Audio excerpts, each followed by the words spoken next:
Hello दोस्तों, आपको हमारे यूट्यूब चैनल पर स्वागत है। आज हम क्लास 10 टीवी बोर्ड मैथ्स के आंसर से क्वेश्चन लेकर आए हैं। क्वेश्चन हमारा यदि समीकरण एक्स स्क्वायर प्लस के एक्स प्लस 64 = 0 और x square minus 8x plus के = 0 वास्तविक मूल रखते हो तो के का धनात्मक मान ज्ञात कीजिए। तो सबसे पहले इस समीकरण को हम लेते हैं। बोला है कि वास्तविक मूल रखते हैं, तो कोई भी समीकरण वास्तविक मूल तभी रखता है जब d का मान जो है क्या होता है, d का मान 0 से या तो बड़ा हो या तो 0 के बराबर हो, ठीक है, तो वास्तविक मूल रखता है। तो हम देखते हैं इसको, एक्स स्क्वायर प्लस के एक्स प्लस 64 = 0 हो जाएगा। इसके वास्तविक मूल हैं तो d ग्रेटर और इक्वल देन 0, ये हो गया। अब d का मान होता है b² - 4ac।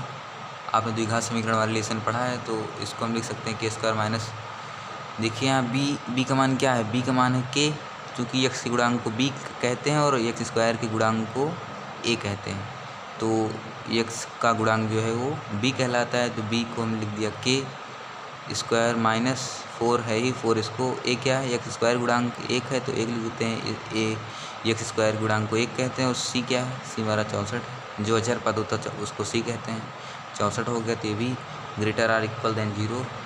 अब देखिए k² minus 256 greater or equal than 0। अब k², अब देखिए यहाँ एक नियम है कि हम इसको ऐसे पक्षांतर नहीं कर सकते, हम इसमें कुछ जोड़ या घटा सकते हैं। जब भी ऐसा चिन्ह हो ग्रेटर आर मतलब ग्रेटर देन या लेस देन का, तो हम उसमें इससे पक्षांतर ना करके कुछ संख्या घटा या जोड़ सकते हैं। तो हम क्या करें कि ये 256 यहाँ आ जाए, तो अगर हम इसमें दोनों समीकरण में 256 प्लस कर दें तो ऐसा हो सकता है, तो हम प्लस कर देते हैं, तो हमारा 256 जो है यहाँ आ गया, ये हो गया। अब देखिए,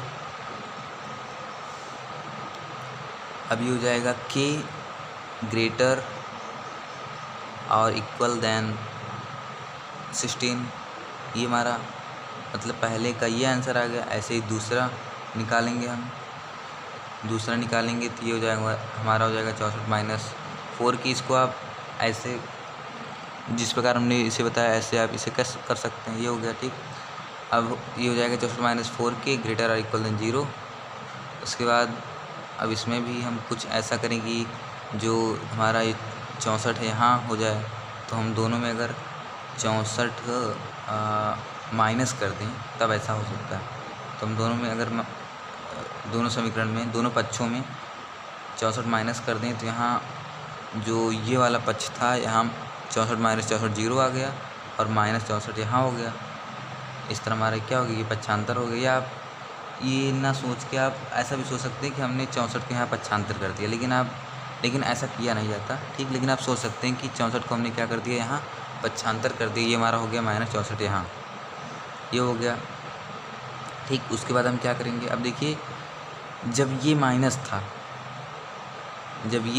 था तब चिन्ह इसकी ओर था ना, यानी कि हम कह सकते हैं कि अगर हम मान लें कि k बराबर जो है k बराबर समझ लीजिए आप 2 है, ठीक। अगर आप मान लें कि k बराबर 2 है तो 4 दूनी 8 माइनस 8 हो गया। अब बताइए आप माइनस 8 बड़ा है या माइनस 64 है, तो आप कहेंगे कि माइनस 8 बड़ा है ना, चूँकि ये 0 के ज़्यादा नज़दीक है, जबकि माइनस 64 क्या है, 0 के बहुत दूर है, तो इसलिए ये बड़ा हो गया। लेकिन अगर आप धनात्मक में देखिए, अब देखिए चिन्ह यहाँ, अब पहले तो जो इसका मुंह था वो 4 की ओर था, लेकिन अब हो गया 64 की ओर। क्यों, क्योंकि अब चिन्ह यहाँ दोनों का बदल गया, दोनों अब प्लस हो गए, दोनों माइनस माइनस कट गए तो ये प्लस हो गया, तो यहाँ चिन्ह अब दूसरी ओर हो जाएगा। क्यों हो जाएगा, क्योंकि अब यहाँ अगर आप k का मान ले, समझ लीजिए यहाँ आपने माना कि k बराबर 2, तो 4 दूनी 8 माइनस 8, तो बताइए माइनस 8 बड़ा होगा माइनस 64।